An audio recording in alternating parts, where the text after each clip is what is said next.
ಆತ್ಮೀಯ ವಿದ್ಯಾರ್ಥಿಗಳೇ, ಇಂದು ನಾವು ಎಂಟನೇ ತರಗತಿಯಲ್ಲಿ ಬರುವಂತಹ ರಾಜ್ಯಶಾಸ್ತ್ರದ ವಿಭಾಗಕ್ಕೆ ಸಂಬಂಧಪಟ್ಟಂತ ಮೊದಲನೇ ಅಧ್ಯಾಯವಾದಂತಹ ರಾಜ್ಯಶಾಸ್ತ್ರದ ಅರ್ಥ ಮತ್ತು ಪ್ರಾಮುಖ್ಯತೆಯನ್ನು ಕುರಿತು ಇವತ್ತು ಅದರ ಬಗ್ಗೆ ತಿಳಿದುಕೊಳ್ಳೋಣ. ರಾಜ್ಯಶಾಸ್ತ್ರದ ಅರ್ಥ ಮತ್ತು ಪ್ರಾಮುಖ್ಯತೆ ಈ ಅಧ್ಯಾಯದಲ್ಲಿ ಬರುವಂತಹ ಪ್ರಮುಖ ಫಲಿತಾಂಶಗಳಂದ್ರೆ ರಾಜ್ಯಶಾಸ್ತ್ರದ ಪರಿಕಲ್ಪನೆಯ ಬಗ್ಗೆ ನಾವು ಇವತ್ತು ತಿಳಿದುಕೊಳ್ಳುವಂಥದ್ದು. ಈ ಅವಧಿಯಲ್ಲಿ ರಾಜ್ಯಶಾಸ್ತ್ರವು ಬೆಳವಣಿಗೆಯಾದ ಕ್ರಮದ ಬಗ್ಗೆ, ರಾಜ್ಯಶಾಸ್ತ್ರ ಹೇಗೆ ಬೆಳವಣಿಗೆಯನ್ನ ಹೊಂದಿತು ಎಂಬುವಂಥದ್ದನ್ನ ಈ ಅವಧಿಯಲ್ಲಿ ನಾವು ಕಲಿಯುವಂಥದ್ದು. ಹಾಗೆ ರಾಜ್ಯಶಾಸ್ತ್ರದ ಚಿಂತಕರ ಬಗ್ಗೆ ಹಾಗೂ ರಾಜ್ಯಶಾಸ್ತ್ರದ ಪ್ರಾಮುಖ್ಯತೆಯ ಬಗ್ಗೆ ನಾವು ಈ ಅವಧಿಯಲ್ಲಿ ವಿದ್ಯಾರ್ಥಿಗಳೇ ತಿಳಿಯೋಣ. ಹಾಗಾದ್ರೆ ರಾಜ್ಯಶಾಸ್ತ್ರ ಅನ್ನುವಂಥದ್ದು ಒಂದು ಸಮಾಜ ವಿಜ್ಞಾನವಾಗಿದೆ. ರಾಜ್ಯಶಾಸ್ತ್ರ ಅನ್ನುವಂಥದ್ದು ಏನೊಂದು ಸಮಾಜ ವಿಜ್ಞಾನವಾಗಿದೆ. ರಾಜ್ಯಶಾಸ್ತ್ರವು ಮಾನವನ ರಾಜಕೀಯ ಚಟುವಟಿಕೆಗಳಿಗೆ ಸಂಬಂಧಪಟ್ಟ ವಿಷಯಗಳನ್ನ ಅಧ್ಯಯನ ಮಾಡುತ್ತೆ. ಹಾಗೆ ರಾಜ್ಯ ಮತ್ತು ಸರ್ಕಾರ ಈ ಎರಡು ವಿಷಯಗಳಿಗೆ ಸಂಬಂಧಪಟ್ಟಂತದ್ದು ರಾಜ್ಯಶಾಸ್ತ್ರವಾಗಿದೆ. ಹಾಗೆ ರಾಜ್ಯದ ರೂಪರೇಷೆಗಳನ್ನ ಹಾಗೂ ರಾಜ್ಯದ ಬಗೆಗಿನ ಅನೇಕ ವಿಷಯಗಳನ್ನ ಅಧ್ಯಯನ ಮಾಡುವ ಮುಖ್ಯ ವಿಷಯ ವಸ್ತು ಆಗಿರುವಂಥದ್ದು ರಾಜ್ಯಶಾಸ್ತ್ರದ್ದಾಗಿರುವಂಥದ್ದು. ಹಾಗೆ ರಾಜ್ಯಶಾಸ್ತ್ರದ ಮೂಲವನ್ನು ನಾವು ತಿಳಿಯೋದಾದ್ರೆ ರಾಜ್ಯಶಾಸ್ತ್ರದ ಮೂಲವನ್ನ ನಾವು ಗ್ರೀಕ್ ದೇಶದಲ್ಲಿ ಕಾಣಬಹುದು. ರಾಜ್ಯಶಾಸ್ತ್ರದ ಮೂಲವನ್ನು ನಾವೆಲ್ಲಿ ಕಾಣಬಹುದು? ಗ್ರೀಕ್ ದೇಶದಲ್ಲಿ ಕಾಣಬಹುದು. ಹಾಗೆ ಗ್ರೀಕರಿಗಿಂತ ಮೊದಲು ಈಜಿಪ್ಟಿಯನ್ನರು, ಬ್ಯಾಬಿಲೋನಿಯನ್ನರು, ಪರ್ಷಿಯನ್ನರು, ಭಾರತೀಯರು ಹಾಗೂ ಚೀನಿಯರು ರಾಜನೀತಿಗೆ ಸಂಬಂಧಪಟ್ಟಂತೆ ಕೆಲವು ವಿಚಾರಗಳನ್ನ ವ್ಯಕ್ತಪಡಿಸಿದ್ದರೂ ಕೂಡ ಅವರ್ಯಾರೂ ಕೂಡ ರಾಜ್ಯಶಾಸ್ತ್ರವನ್ನ ಒಂದು ಅಧ್ಯಯನ ಶಾಸ್ತ್ರವನ್ನಾಗಿ ಅಭಿವೃದ್ಧಿಪಡಿಸಲು ಸಾಧ್ಯವಾಗಲಿಲ್ಲ. ಯಾರಿಗೆ? ಪರ್ಷಿಯನ್ನರಿಗೆ, ಬ್ಯಾಬಿಲೋನಿಯನ್ನರು ಮತ್ತೆ ಗ್ರೀಕರು, ಬ್ಯಾಬಿಲೋನಿಯನ್ನರು, ಪರ್ಷಿಯನ್ನರು ಹಾಗೂ ಭಾರತೀಯರು ಮತ್ತೆ ಚೀನಿಯರು ಯಾರಿಗೂ ಕೂಡ ರಾಜ್ಯಶಾಸ್ತ್ರವನ್ನ ಒಂದು ಕ್ರಮಬದ್ಧ ಅಧ್ಯಯನವನ್ನಾಗಿ ಅಭಿವೃದ್ಧಿಪಡಿಸಲು ಸಾಧ್ಯವಾಗಲಿಲ್ಲ. ಹಾಗಾಗಿ ರಾಜ್ಯಶಾಸ್ತ್ರಕ್ಕೆ ಒಂದು ಸ್ವತಂತ್ರ ವಿಜ್ಞಾನದ ಸ್ಥಾನಮಾನ ಕೊಟ್ಟಂತವ್ರು ಯಾರಪ್ಪ ಅಂದ್ರೆ ಗ್ರೀಕರು. ಹಾಗಾಗಿ ಗ್ರೀಕ್ ತತ್ವಜ್ಞಾನಿಗಳ ಬಗ್ಗೆ ನಾವು ತಿಳಿಯೋದಾದ್ರೆ ಗ್ರೀಕ್ನ ತತ್ವಜ್ಞಾನಿಗಳಾದಂತಹ ಸಾಕ್ರಟೀಸ್ ಮತ್ತು ಆತನ ಶಿಷ್ಯ ಪ್ಲೇಟೋ ರಾಜ್ಯಶಾಸ್ತ್ರದ ಚಿಂತಕರಾಗಿದ್ದಾರೆ. ಹಾಗೆ ನಾವು ಈ ಚಿತ್ರವನ್ನ ವಿದ್ಯಾರ್ಥಿಗಳು ಈ ಚಿತ್ರವನ್ನ ಗಮನಿಸಿ ಇವರು ಹೇಳ್ತೀರಾ, ಇವ್ರು ಯಾರಪ್ಪ ಅಂದ್ರೆ ಗ್ರೀಕ್ನ ತತ್ವಜ್ಞಾನಿ ಮತ್ತು ದಾರ್ಶನಿಕ ಚಿಂತಕರಂತ ಇವರನ್ನ ಕರಿತೀವಿ. ಅವ್ರು ಯಾರಂದ್ರೆ ಸಾಕ್ರಟೀಸ್ ರವರು. ಇವರು ಕ್ರಿಸ್ತಪೂರ್ವ 469ರಿಂದ 399ರವರೆಗೆ ಜೀವಿಸಿರುವಂತದ್ದು. ಇವರು ಗ್ರೀಕ್ ತತ್ವಜ್ಞಾನಿ ಹಾಗೂ ಶಿಕ್ಷಕ, ವಿಮರ್ಶನ ಹಾಗೂ ಸತ್ಯ ಪರಿಶೋಧಕ ಪ್ರವೃತ್ತಿಯನ್ನ ಹೊಂದಿರುವಂತವರು ಯಾರಪ್ಪ ಅಂದ್ರೆ ಸಾಕ್ರಟೀಸ್ ಅವರು. ಇವರು ಕ್ರಿಸ್ತಪೂರ್ವ 469ರಲ್ಲಿ ಅಥೆನ್ಸ್ ನಲ್ಲಿ ಜನಿಸ್ತಾರೆ. ಸಾಕ್ರಟೀಸ್ ಅವರು ಜನಿಸ್ತಾರೆ ಅಥೆನ್ಸ್ ನಲ್ಲಿ ಕ್ರಿಸ್ತಪೂರ್ವ 469ರಲ್ಲಿ ಜನಿಸುವಂತದ್ದು. ಹಾಗೆ ತನ್ನ ಆತ್ಮ ಪ್ರತಿಷ್ಠೆಗೂ ಹಾಗೂ ವಿಚಿತ್ರವಾದಂತಹ ವೇಷಭೂಷಣಗಳಿಗೆ ಹೆಸರಾದಂತವರು ಯಾರಪ್ಪ ಅಂದ್ರೆ ಸಾಕ್ರಟೀಸ್ ಅವರು. ಹಾಗೆ ಇವರು ಅನೇಕ ಬದುಕು ಮತ್ತು ಕಾರ್ಯವ್ಯಾಪ್ತಿ ವಿಚಾರಗಳನ್ನು ಸ್ವಲ್ಪ ಮಟ್ಟಿಗೆ ನಾವು ತಿಳಿಯೋದಾದ್ರೆ ಈತನಿಗಿಂತ ಮೊದಲು ಗ್ರೀಕ್ ತತ್ವಶಾಸ್ತ್ರ, ಪ್ರಕೃತಿ ಹಾಗೂ ಬ್ರಹ್ಮಾಂಡ ವಿಚಾರಗಳ ಅಧ್ಯಯನಕ್ಕೆ ಸೀಮಿತವಾಗಿತ್ತು. ಹಾಗಾಗಿ ಗ್ರೀಕ್ನ ತತ್ವಶಾಸ್ತ್ರ ಅನ್ನುವಂಥದ್ದು ಅದು ಬರೀ ಪ್ರಕೃತಿ, ಬ್ರಹ್ಮಾಂಡ ವಿಷಯಗಳಿಗೆ ಮಾತ್ರ ಸೀಮಿತವಾಗಿತ್ತು. ಇವರು ಮನುಷ್ಯನ ನೈತಿಕ ಸಮಸ್ಯೆಗಳು ಹಾಗೂ ಜೀವನ ಕುರಿತಾದ ದೃಷ್ಟಿಕೋನಗಳ ಅಧ್ಯಯನವನ್ನ ಈ ಕ್ಷೇತ್ರಕ್ಕೆ ಸೇರಿಸಿದ್ದಾರೆ. ಯಾವ ಕ್ಷೇತ್ರಕ್ಕೆ? ರಾಜ್ಯಶಾಸ್ತ್ರ ಕ್ಷೇತ್ರಕ್ಕೆ ಸೇರಿಸಿರುವಂತದ್ದು. ಹಾಗೆ ಅಷ್ಟೇ ಅಲ್ಲದೆ ನ್ಯಾಯ ಹಾಗೂ ಆತ್ಮ ಪರಿಶೋಧಕ ಪ್ರವೃತ್ತಿಯ ಅಧ್ಯಯನವನ್ನ ಇವರು ಅಧ್ಯಯನಕ್ಕೆ ಸೇರಿಸಿಕೊಳ್ಬೇಕು. ಯಾರು? ಸಾಕ್ರಟೀಸ್ ಅವರು ಅಧ್ಯಯನಕ್ಕೆ ಸೇರಿಸಿಕೊಂಡಿರುವಂತದ್ದು. ಹಾಗೆ ಇವರು ಈ ರೀತಿಯ ಬಲವಂತವಾದ ಒತ್ತಾಯವನ್ನ ಕಳಿಸುವಂಥದ್ದು, ಬಲವಾದ ವಾದವನ್ನ. ಹಾಗೆ ಮನೋಧರ್ಮಗಳಿಂದ ಪಾಶ್ಚಿಮಾತ್ಯ ವೈಚಾರಿಕತೆಯ ಇತಿಹಾಸದಲ್ಲಿ ಹಾಗೂ ತತ್ವಶಾಸ್ತ್ರ ಕ್ಷೇತ್ರದಲ್ಲಿ ಹೊಸ ದಿಕ್ಕನ್ನೇ ಹುಟ್ಟು ಹಾಕಿದಂಥವರು ಯಾರಪ್ಪ ಅಂದ್ರೆ ಸಾಕ್ರಟೀಸ್ ರವರು. ಹಾಗೆ ಇವರು ಪರಿಶೋಧನೆಗೆ ಒಳಪಡದ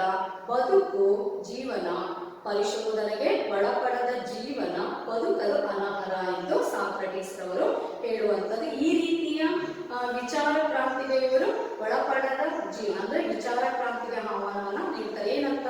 ಪರಿಶೋಧನೆಗೆ ಒಳಪಡದ ಜೀವನ ಬದುಕಲು ಅನರ್ಹ ಎಂದು ಹೇಳುತ್ತಾರೆ.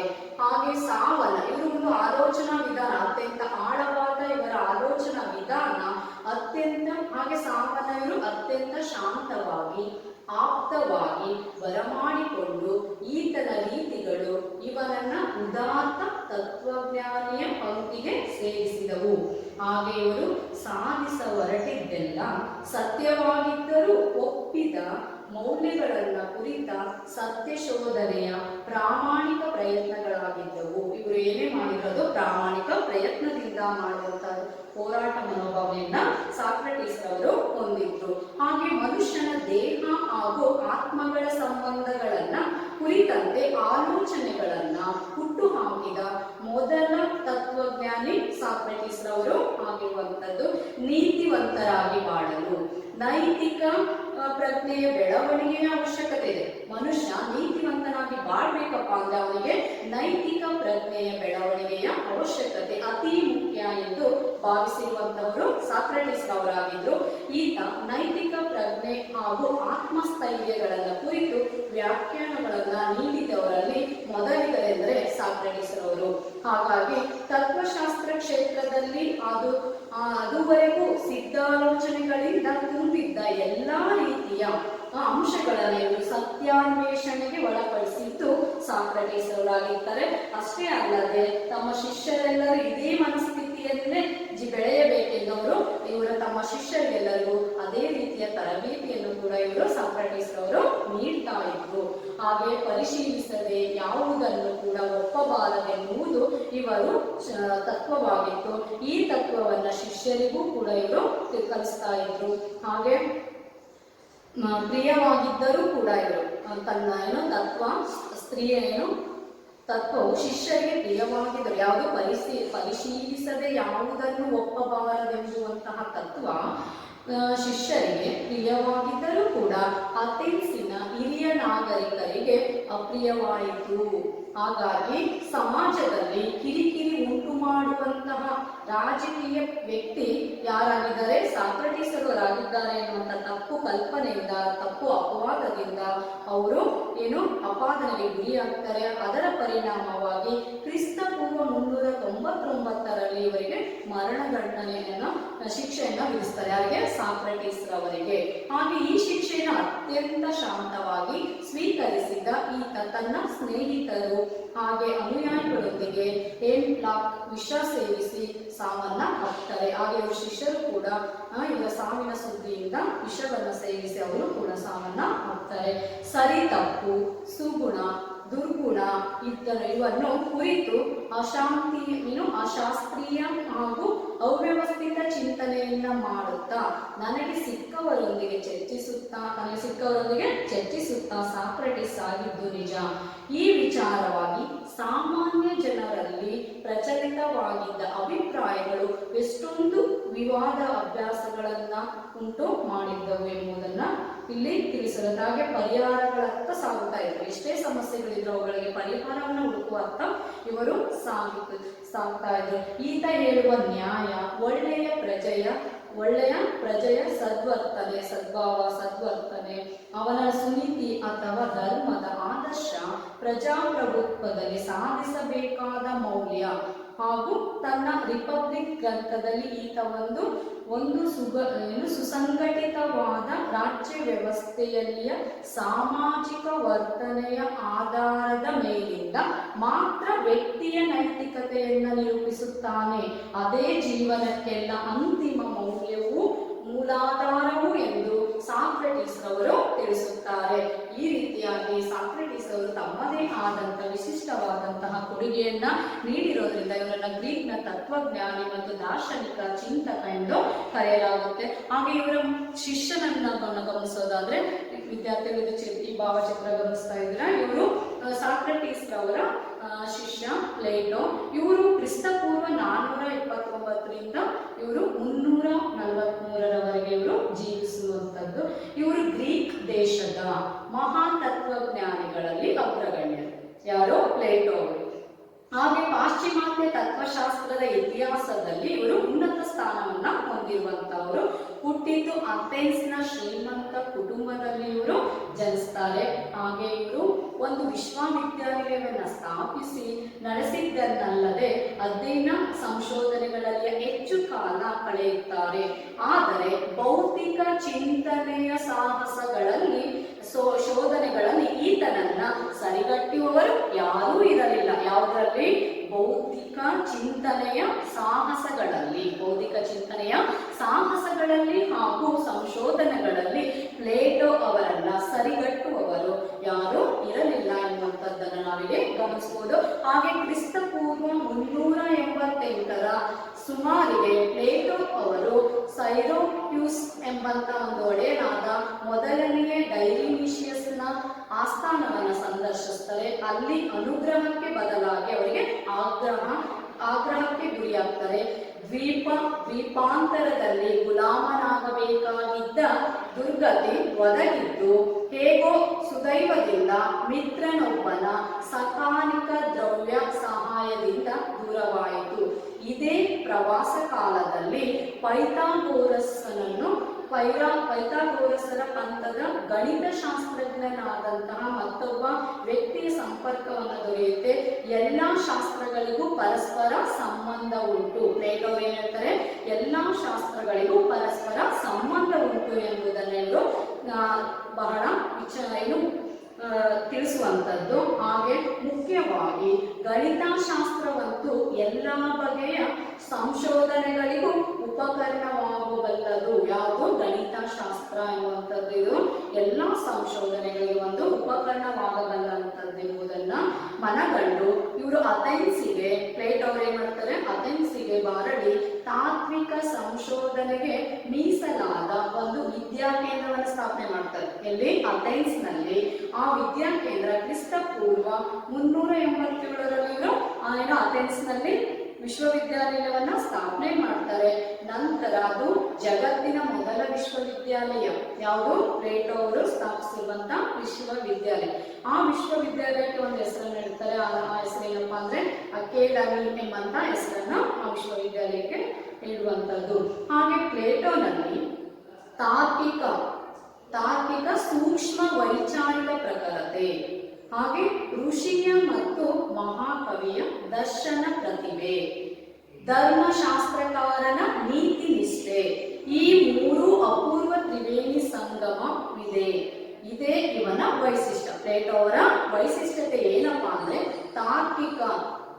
ತಾರ್ಕಿಕ ಸೂಕ್ಷ್ಮ ವೈಚಾರಿಕ ಪ್ರಖರತೆ ಇದೆ. ಯಾರಲ್ಲಿ? ಪ್ಲೇಟೋ ಅವರಲ್ಲಿ.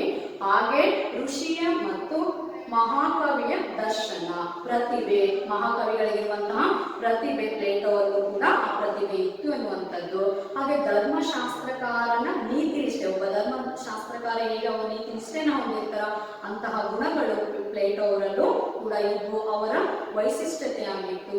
ಹಾಗೆ ಇವರು ಎಲ್ಲಾ ಗ್ರಂಥಗಳಲ್ಲೂ ಉನ್ನತ ಮಟ್ಟದ ಗುಣಗಳನ್ನ ಪ್ರತಿಬಿಂಬಿಸುವುದನ್ನು ನೋಡಬಹುದು ಎಂದು ಕೇಳುವಂಥದ್ದನ್ನ ಕೇಳಬಹುದು ನಾವು. ಹಾಗೆ ಗ್ರೀಕರ ದೋಷಪೂರ್ಣ ಸಾಮಾಜಿಕ ರಾಜಕೀಯ ಜೀವನವನ್ನು ತಿದ್ದಿ ಉದಾತ್ತಗೊಳಿಸಬೇಕೆಂಬುವಂಥದ್ದು ಪ್ಲೇಟೋ ಅವರ ಒಂದು ಉನ್ನತವಾದ ಗುರಿಯಾಗಿತ್ತು, ಮೂಲ ಉದ್ದೇಶವಾಗಿತ್ತು.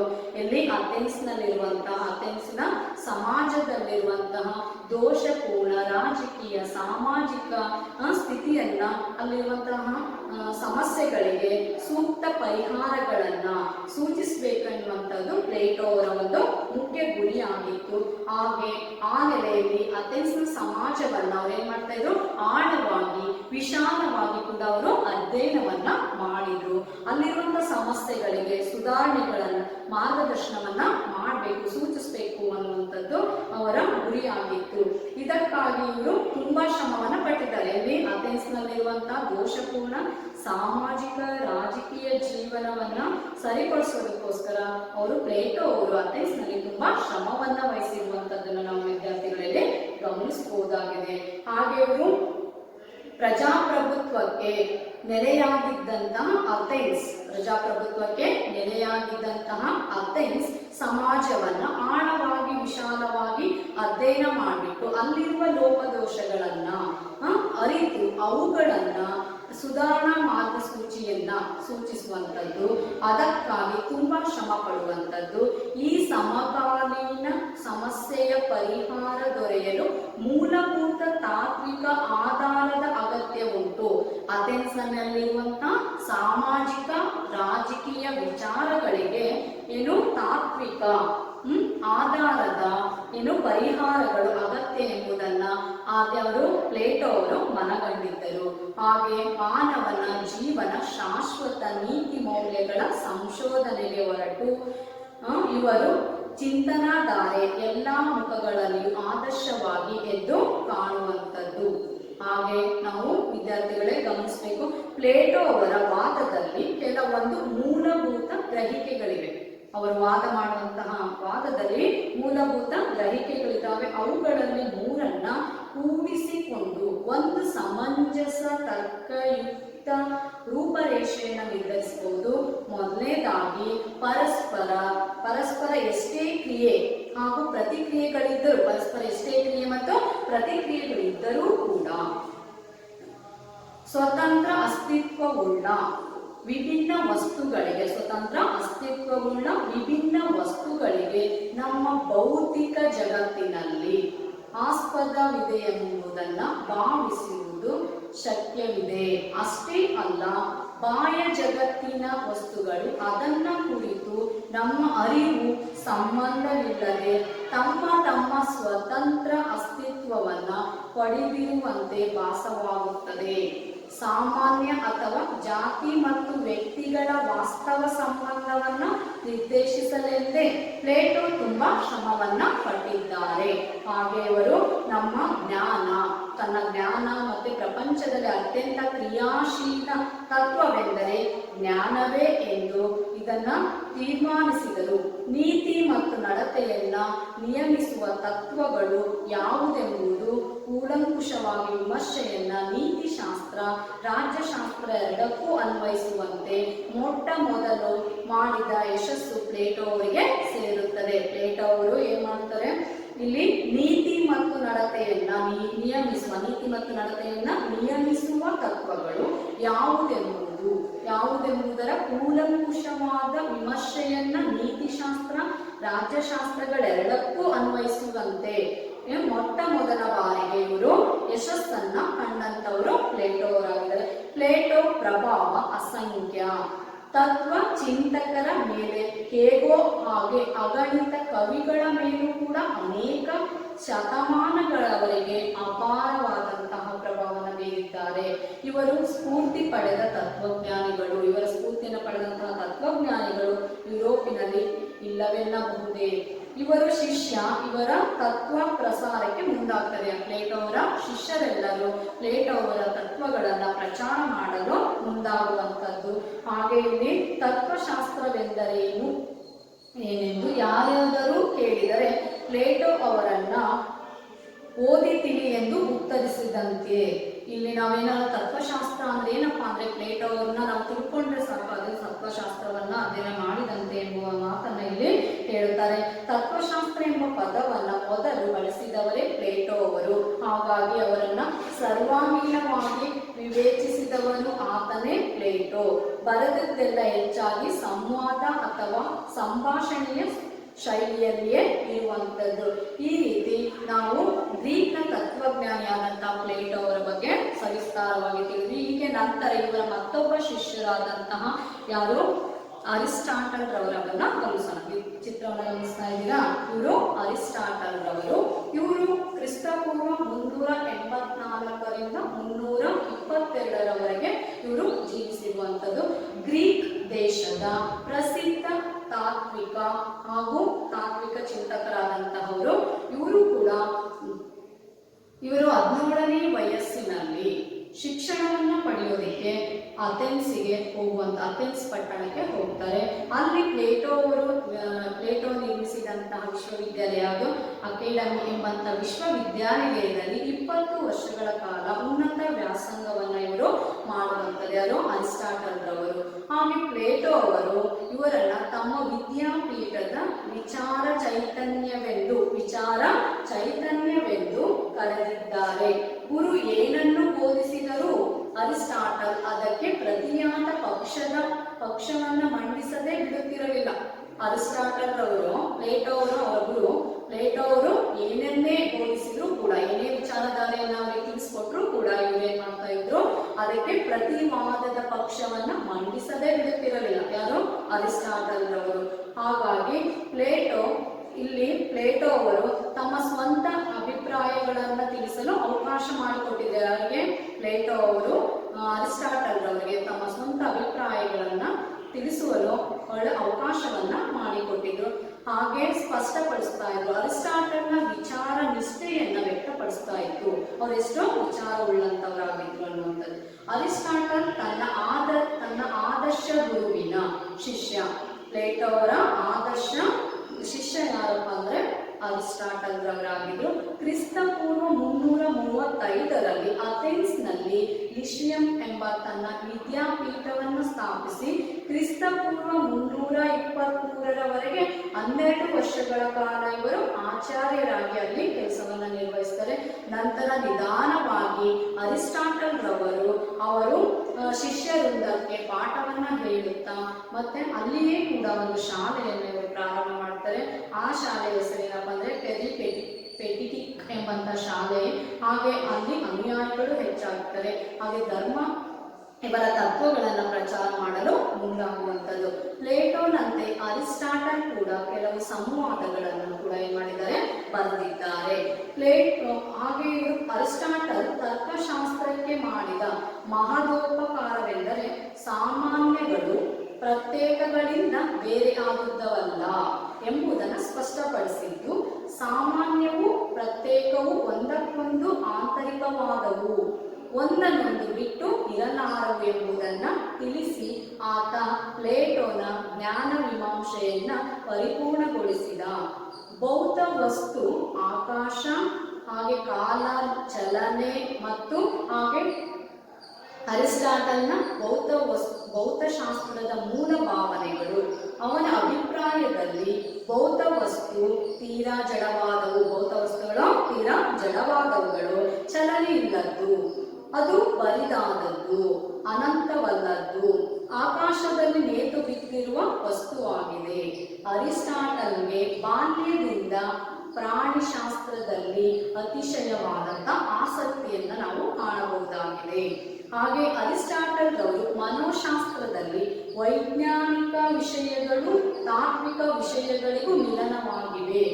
ಅರಿಸ್ಟಾಟಲ್ನ ಪ್ರಕಾರ ಬುದ್ಧಿಯ ಕೆಲಸ ಎರಡು ಬಗೆಯದಾಗಿದೆ. ಒಂದು ಇಂದ್ರಿಯಗಳಿಂದ ಬಂದ ಆಕೃತಿಗಳನ್ನ ಅಂಗೀಕರಿಸುವುದಾಗಿರುವುದು ಮೊದಲನೇದು. ಅವುಗಳು ಸ್ವಭಾವಕ್ಕೆ ಯೋಗ್ಯವಾದ ಭೌತಿಕ ರೂಪವನ್ನ ಕೊಟ್ಟು ಸಂಯೋಗಗೊಳಿಸುವುದು ಎರಡನೇದು. ಎಲ್ಲಕ್ಕೂ ಕಾರಣವಾದ ಎಲ್ಲವನ್ನ ಸೇರಿಸುವ, ಎಲ್ಲದರ ಮನಕ್ಕೂ ಗುರಿಯಾದ ಸುತ್ತಿನ ಸ್ವರೂಪವನ್ನ ತಿಳಿಸುವ ಶಾಸ್ತ್ರವನ್ನ ನಾವೇನಂತೀವಿ, ಅರಿಸ್ಟಾಟಲ್ ರವರು ತತ್ವಶಾಸ್ತ್ರ ಎಂದು ಕರೆದಿದ್ದಾರೆ. ಹಾಗೆ ಇವರು ಕೂಡ ತತ್ವಶಾಸ್ತ್ರ ಎಂದು ಕರೆದಿದ್ದಾರೆ, ಇವರು ತತ್ವವೆಂದು ಕರೆದಿದ್ದಾರೆ. ತತ್ವಶಾಸ್ತ್ರದ ಮೂಲ ತತ್ವಗಳು ಎರಡು: ಪರಮ ಚೈತನ್ಯ ಮತ್ತು ಮೂಲಭೂತ ವಸ್ತು. ಮೂಲಭೂತ ವಸ್ತು ಪ್ರತ್ಯೇಕತೆಗಳನ್ನು ಒದಗಿಸುತ್ತದೆ, ಚೈತನ್ಯ ರೂಪಗಳನ್ನು ಒದಗಿಸುತ್ತದೆ. ಇವೆರಡರ ಸಂಯೋಗದಿಂದ ವಿವಿಧ ವಸ್ತುಗಳಾಗುತ್ತವೆ. ಆಯಾ ರೂಪಕ್ಕೆ ಅನುಗುಣವಾಗಿ ಒಂದೊಂದು ವಸ್ತುವು ಬೇರೆ ಬೇರೆ ಅಂತಸ್ತನ್ನ ಪಡೆಯುತ್ತದೆ ಎಂದು ಅರಿಸ್ಟಾಟಲ್ ರವರು ತಿಳಿಸಿರುವಂತದ್ದು. ಪಾಶ್ಚಾತ್ಯರಲ್ಲಿ ನೀತಿಶಾಸ್ತ್ರವನ್ನ ಪ್ರತ್ಯೇಕವಾಗಿ ಮೊಟ್ಟ ಮೊದಲಿಗೆ ಸ್ಥಾಪಿಸಿದವರು ಅರಿಸ್ಟಾಟಲ್. ಇಂದಿಗೂ ಪಾಶ್ಚಿಮಾತ್ಯ ನೀತಿಶಾಸ್ತ್ರಜ್ಞರು ಆತ ಹಾಕಿಕೊಟ್ಟ ಮೇಲ್ಪಂಕ್ತಿಯವರನ್ನು ಅನುಸರಿಸಿ ಅವುಗಳ ಮಾತನ್ನ ಸ್ಮರಿಸಿ ತಮ್ಮ ನೀತಿ ವಿಚಾರಗಳನ್ನ ಪ್ರಾರಂಭಿಸಿದ್ದಾರೆ. ಮಾನವನ ಸದ್ವರ್ತನೆಯ ಮಾತುಗಳನ್ನೇ ಸ್ಮರಿಸಿ ಸದ್ವರ್ತನೆಯ ಧ್ಯೇಯವೇನು, ಯಾವುದನ್ನ ಲಕ್ಷ್ಯವಾಗಿ ಇಟ್ಟುಕೊಂಡು ಅದನ್ನು ನೀತಿ ದಾರಿಯಲ್ಲಿ ನಡೆಯಬೇಕು, ಇದು ನೀತಿಶಾಸ್ತ್ರದ ಮುಖ್ಯ ಪ್ರಶ್ನೆ. ಸರ್ವತೋಮುಖವಾದ ಅರಿಸ್ಟಾಟಲ್ನ ಜ್ಞಾನವನ್ನ ಒಂದು ವಿಶ್ವಕೋಶಕ್ಕೆ ಹೋಲಿಸಬಹುದು. ಅರಿಸ್ಟಾಟಲ್ ರವರು ಇನ್ನು ಸರ್ವತೋಮುಖವಾದ ಅರಿಸ್ಟಾಟಲ್ ರವರ ಜ್ಞಾನವನ್ನು ನಾವು ಯಾವುದು ಹೋಲಿಸಬಹುದಪ್ಪ ಅಂದ್ರೆ ಒಂದು ವಿಶ್ವಕೋಶಕ್ಕೆ ಹೋಲಿಸಬಹುದು ಎಂದು ಹೇಳಲಾಗುತ್ತದೆ.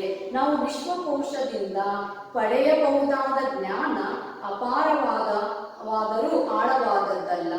ಸ್ವಲ್ಪ ಹಾಗೆ ಅರಿಸ್ಟಾಟಲ್ ಅವರ ಜ್ಞಾನ ವಿಶಾಲವಾಗಿರುವುದರ ಜೊತೆಗೆ ಆಳವಾಗಿಯೂ ಇದೆ. ತತ್ವಶಾಸ್ತ್ರ, ಪ್ರಥಮ ತತ್ವ, ನೀತಿಶಾಸ್ತ್ರ, ರಾಜ್ಯಶಾಸ್ತ್ರ ಹಾಗೆ ಇನ್ನು ವಿದ್ವಾಂಸರ ಗಮನವನ್ನ ಸೆಳೆಯುತ್ತದೆ.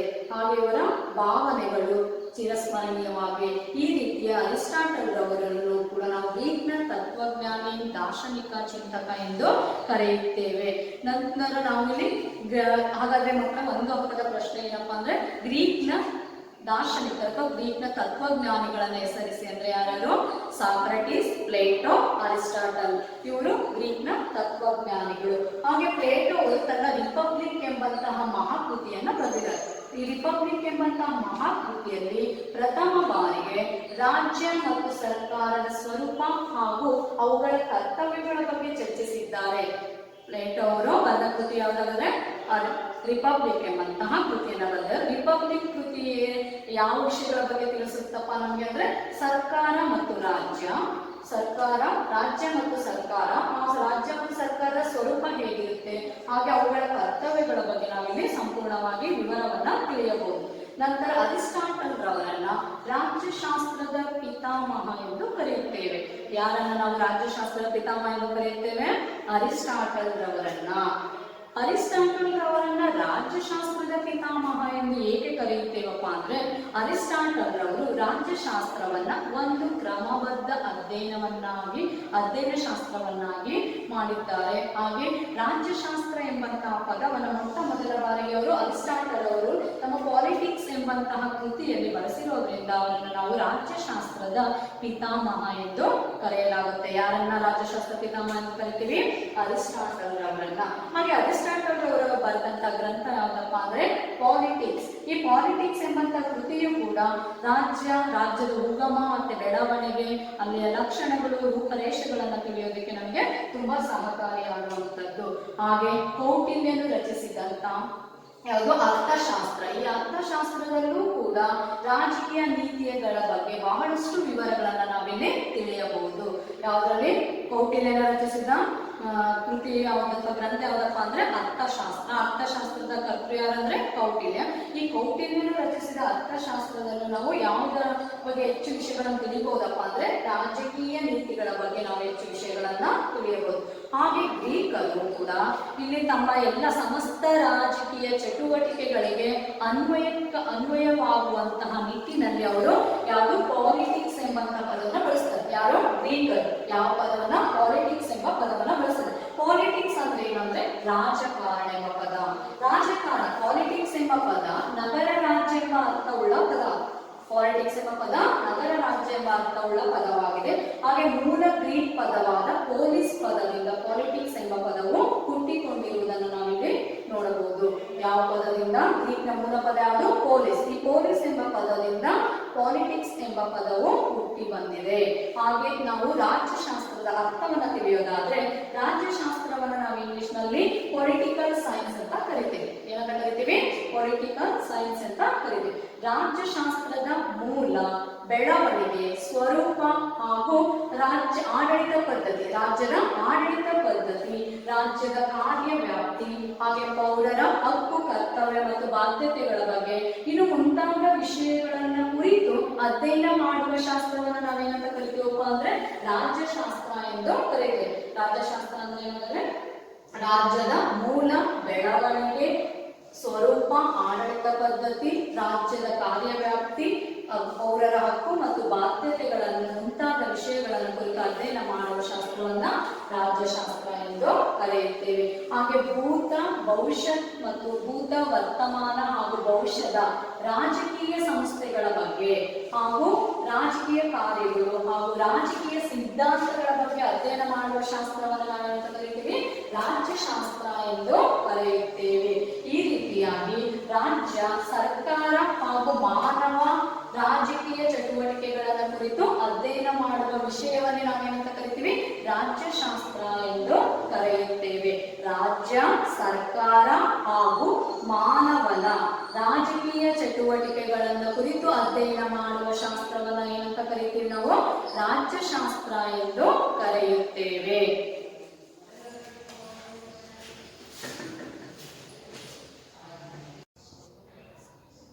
ವಿದ್ಯಾರ್ಥಿಗಳಿಗೆ ನಾವು ರಾಜ್ಯಶಾಸ್ತ್ರದ ಪ್ರಾಮುಖ್ಯತೆಯ ಬಗ್ಗೆ ತಿಳಿದುಕೊಳ್ಳೋಣ. ರಾಜ್ಯಶಾಸ್ತ್ರದ ಪ್ರಾಮುಖ್ಯತೆಯ ಬಗ್ಗೆ ಈ ಪ್ರಸ್ತುತ ಯುಗದಲ್ಲಿ ರಾಜ್ಯಶಾಸ್ತ್ರದ ಜ್ಞಾನ ಪ್ರತಿಯೊಬ್ಬ ವ್ಯಕ್ತಿಗೂ ಅತ್ಯಂತ ಅವಶ್ಯಕವಾಗಿ ಇರುವಂಥದ್ದು. ಒಂದು ರಾಜ್ಯದ ಪ್ರಗತಿ ಮತ್ತೆ ಅದು ಅಭಿವೃದ್ಧಿನ ಹೊಂದಬೇಕು ಅಂದರೆ ಅಲ್ಲಿಯ ಜನರ ಜ್ಞಾನ, ಆಲೋಚನೆ ಮತ್ತು ರಾಜಕೀಯ ಚಟುವಟಿಕೆಗಳಲ್ಲಿ ಅವರು ಹೇಗೆ ತೊಡಗಿಸಿಕೊಳ್ತಾರೆ ಎಂಬುವಂತಹ ವಿಚಾರದ ಮೇಲೆ ಅವಲಂಬಿತವಾಗಿರುವಂಥದ್ದು.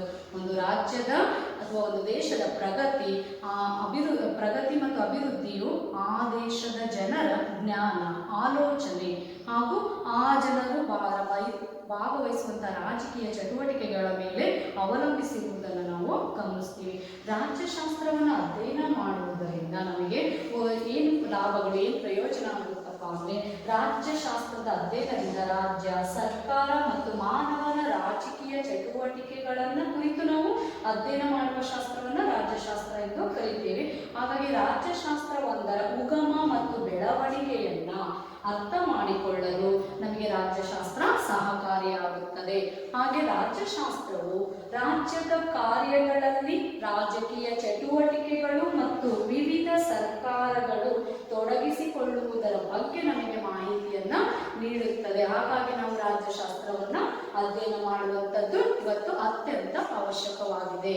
ಹಾಗೆ ರಾಜ್ಯಶಾಸ್ತ್ರವು ಛತ್ರಾಧಿಪತ್ಯ, ಸಮಾನತೆ, ನ್ಯಾಯ, ಸ್ವಾತಂತ್ರ್ಯ, ಉತ್ತಮ ಸರ್ಕಾರ, ಹಾಗೆ ಯುದ್ಧ ಮತ್ತು ಶಾಂತಿ ಇತ್ಯಾದಿ ವಿಷಯಗಳ ಪರಿಕಲ್ಪನೆಯನ್ನ ಮೂಡಿಸುತ್ತದೆ. ನಮಗೆ ರಾಜ್ಯಶಾಸ್ತ್ರ ಅಧ್ಯಯನ ಮಾಡೋದ್ರಿಂದ ಈ ಎಲ್ಲ ವಿಷಯಗಳ ಮಾಹಿತಿಯು ನಮಗೆ ಸಿಗುವಂಥದ್ದು.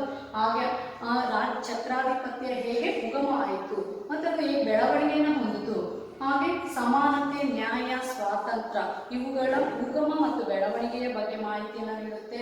ಹಾಗೆ ಉತ್ತಮ ಸರ್ಕಾರ ಅಂದರೆ ಹೇಗಿರಬೇಕು, ಅವುಗಳ ಸ್ವರೂಪ, ಲಕ್ಷಣಗಳು, ಅವುಗಳ ಕರ್ತವ್ಯಗಳ ಬಗ್ಗೆ ನಮಗೆ ರಾಜ್ಯಶಾಸ್ತ್ರ ಸಂಪೂರ್ಣವಾದಂತಹ ಮಾಹಿತಿಯನ್ನ ಒದಗಿಸುತ್ತದೆ. ಹಾಗೆ ರಾಜ್ಯಶಾಸ್ತ್ರವು ರಾಜ್ಯ ಸರ್ಕಾರಗಳ ರಚನೆ ಮತ್ತು ಕಾರ್ಯಗಳ ಬಗ್ಗೆ ಮಾಹಿತಿಯನ್ನ ನೀಡುತ್ತದೆ.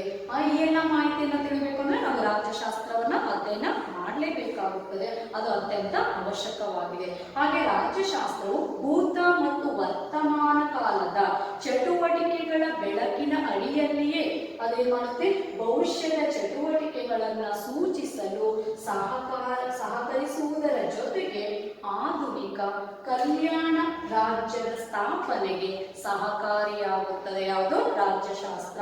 ರಾಜ್ಯಶಾಸ್ತ್ರ ಏನ್ ಮಾಡುತ್ತದೆ, ಭೂತ ಮತ್ತು ವರ್ತಮಾನ ಕಾಲದ ಚಟುವಟಿಕೆಗಳ ಬೆಳಕಿನ ಅಡಿಯಲ್ಲಿಯೇ ಭವಿಷ್ಯದ ಚಟುವಟಿಕೆಗಳನ್ನು ಯೋಜಿಸುತ್ತೆ. ಭವಿಷ್ಯದ ಚಟುವಟಿಕೆಗಳನ್ನು ಯೋಚಿಸ್ಬಿಟ್ಟು ಅದರ ಸಹಕರಿಸುವುದರ ಜೊತೆಗೆ ಅದು ಆಧುನಿಕ ಕಲ್ಯಾಣ ರಾಜ್ಯ ಸ್ಥಾಪನೆಗೆ ನಮಗೆ ನೆರವಾಗುವಂಥದ್ದು, ಸಹಕಾರಿಯಾಗುವಂಥದ್ದು ರಾಜ್ಯಶಾಸ್ತ್ರ. ಹಾಗೆ ರಾಜ್ಯಶಾಸ್ತ್ರವು ರಾಜ್ಯದ ಸಂವಿಧಾನ ಮತ್ತು ಕಾನೂನುಗಳ ಬಗ್ಗೆ ಸಂಪೂರ್ಣವಾದಂತ ಮಾಹಿತಿಯನ್ನ ನಮಗೆ ಒದಗಿಸುವಲ್ಲಿ ಸಹಕಾರಿಯಾಗಿರುತ್ತದೆ. ಹಾಗೆ ರಾಜ್ಯಶಾಸ್ತ್ರವು ಸರ್ಕಾರದ 3 ಅಂಗಗಳು ಅಂತ ಕರಿತೀವಿ. ಯಾವ್ಯಾವ ವಿದ್ಯಾರ್ಥಿಗಳ 3 ಅಂಗಗಳು ಅಂದ್ರೆ ಶಾಸಕಾಂಗ, ಕಾರ್ಯಾಂಗ ಹಾಗೂ ನ್ಯಾಯಾಂಗ. ಈ 3 ಅಂಗಗಳ ಬಗ್ಗೆ, ಅವುಗಳ ಕಾರ್ಯಗಳ ಬಗ್ಗೆ ನಮಗೆ ಹೆಚ್ಚಿನ ತಿಳುವಳಿಕೆಯನ್ನ ನಮಗೆ ರಾಜ್ಯಶಾಸ್ತ್ರ ತಿಳಿಸಿಕೊಡುವಂಥದ್ದು. ಸರ್ಕಾರದ 3 ಅಂಗಗಳು ಯಾವ್ಯಾವು? ಶಾಸಕಾಂಗ, ಕಾರ್ಯಾಂಗ, ನ್ಯಾಯಾಂಗ. ಈ 3 ಅಂಗಗಳ ಸಂಪೂರ್ಣ ರಚನೆ, ಸ್ವರೂಪ ಮತ್ತು ಅವುಗಳ ಕಾರ್ಯವೈಖರಿಯ ಬಗ್ಗೆ ನಮಗೆ ಮಾಹಿತಿಯನ್ನ ರಾಜ್ಯಶಾಸ್ತ್ರ ನಮಗೆ ತಿಳಿಸಿಕೊಡುತ್ತದೆ. ಹಾಗೆ ರಾಜ್ಯಶಾಸ್ತ್ರವು ರಾಜಕೀಯ ಜ್ಞಾನವು ಉತ್ತಮ ನಾಯಕರನ್ನ ರಾಜ್ಯಶಾಸ್ತ್ರವು ಜ್ಞಾನವು ಉತ್ತಮ ನಾಯಕರನ್ನ ಮತ್ತು ಸಮಾಜ ಸೇವಕರನ್ನ ಹಾಗೂ ಜನರ ಸಮಸ್ಯೆಗಳನ್ನ ತಿಳಿಯಲು ನಮಗೆ ಪರಿಣಾಮಕಾರಿಯಾದ ಪರಿಹಾರ ಕ್ರಮಗಳನ್ನು ಅನುಸರಿಸಲು ಕೂಡ ಇದು ಸಹಕಾರಿಯಾಗುತ್ತದೆ. ಉತ್ತಮ ನಾಯಕರು ನಮ್ಮ ದೇಶದ ಪ್ರಗತಿಗೆ ಮತ್ತು ನಮ್ಮ ದೇಶದ ಅಭಿವೃದ್ಧಿಗೆ ಒಬ್ಬ ಉತ್ತಮ ನಾಯಕರನ್ನ ಆಯ್ಕೆ ಮಾಡೋದು ಅದು ರಾಜ್ಯಶಾಸ್ತ್ರ ನಮಗೆ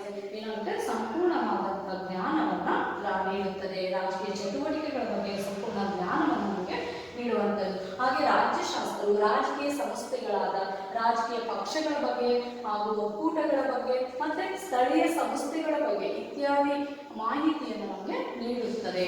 ಹಾಗೆ ರಾಜ್ಯಶಾಸ್ತ್ರವು ಅಂತಾರಾಷ್ಟ್ರೀಯ ಸಂಬಂಧಗಳ ಬಗೆಗಿನ ಜ್ಞಾನವನ್ನ, ಅಂತಾರಾಷ್ಟ್ರೀಯ ವಿಷಯಗಳಿಗೆ ಸಂಬಂಧಿಸಿದಂತ ಜ್ಞಾನವನ್ನ ನೀಡುವುದರ ಜೊತೆಗೆ ವಿಶೇಷವಾಗಿ ದೇಶಗಳ ನಡುವಿನ ಯುದ್ಧಗಳ ಬಗ್ಗೆ ಹಾಗೂ ಶಾಂತಿ ಸಂಧಾನಗಳ ಬಗ್ಗೆ ಸಹಕಾರದ ಮಹತ್ವವನ್ನು ನಮಗೆ ರಾಜ್ಯಶಾಸ್ತ್ರ ತಿಳಿಸಿಕೊಡುತ್ತದೆ. ಒಂದು ರಾಷ್ಟ್ರ ಇನ್ನೊಂದು ರಾಷ್ಟ್ರದ ಜೊತೆ ಹೇಗೆ ಸಹಕರಿಸಬೇಕು, ಮತ್ತೆ ಯುದ್ಧದ ಸಂದರ್ಭದಲ್ಲಿ ಹೇಗೆ ಸಹಕರಿಸಬೇಕು, ಹಾಗೆ ಶಾಂತಿ ಸಂಧಾನಗಳನ್ನು ಹೇಗೆ ಯಾವ ರೀತಿ ಮಾಡಿಕೊಡ್ಬೇಕು, ಈ ರೀತಿಯ ಸಂಪೂರ್ಣ ಜ್ಞಾನ ಮಾಹಿತಿಯನ್ನ ನಮಗೆ ರಾಜ್ಯಶಾಸ್ತ್ರ ತಿಳಿಸಿಕೊಡುವಂಥದ್ದು. ಹಾಗಾಗಿ ನಾವು ರಾಜ್ಯಶಾಸ್ತ್ರವನ್ನ ಇವತ್ತು ಅಧ್ಯಯನ ಮಾಡುವಂಥದ್ದು ಬಹಳ ಅತ್ಯಂತ ಪ್ರಮುಖವಾಗಿರುವುದು. ಪ್ರತಿಯೊಬ್ಬ ನಾಗರಿಕನ ರಾಜ್ಯಶಾಸ್ತ್ರದ ಬಗ್ಗೆ ತಿಳಿದುಕೊಳ್ಳುವಂಥದ್ದು ಅತ್ಯಂತ ಅವಶ್ಯಕವಾಗಿದೆ. ಈ ರೀತಿಯಾಗಿ ಈ ಅವಧಿಯಲ್ಲಿ ಕಲಿತಂತ ನಾವು ವಿಷಯದ ಬಗ್ಗೆ ನಾವು ಗೃಹ ಕಾರ್ಯವನ್ನು ನೋಡೋದಾದ್ರೆ, ಮೊದಲಾಗಿ ರಾಜ್ಯಶಾಸ್ತ್ರ ಎಂದರೇನು ಎನ್ನುವಂತಹ ಪ್ರಶ್ನೆ. ವಿದ್ಯಾರ್ಥಿಗಳಿಗೆ ಪ್ರಶ್ನೆ ಬರಿತಾ ಬರ್ಕೊಂಡು ಸರಿಯಾದ ರೀತಿಯಲ್ಲಿ ಅಭ್ಯಾಸವನ್ನ ಮಾಡಬೇಕು. ನಂತರ ರಾಜ್ಯಶಾಸ್ತ್ರದ ಪಿತಾಮಹರೆಂದು ಯಾರನ್ನ ಕರೆಯುತ್ತಾರೆ? ಯಾರನ್ನು ಕರಿತೀವಿ ನಾವು ರಾಜ್ಯಶಾಸ್ತ್ರದ ಪಿತಾಮಹ ಎಂದು? ಅರಿಸ್ಟಾಟಲ್ ರವರನ್ನ ಕರೆಯುತ್ತೇವೆ. ಹಾಗೆ ರಾಜ್ಯಶಾಸ್ತ್ರದ ಪ್ರಾಮುಖ್ಯತೆಯನ್ನ ತಿಳಿಸಿ. ಈ ರೀತಿ ನಾವು ಈ ಎಲ್ಲ ಪ್ರಶ್ನೆಗಳನ್ನ ಸರಿಯಾಗಿ ಅಭ್ಯಾಸವನ್ನ ಮಾಡಿಕೊಳ್ಳಿ.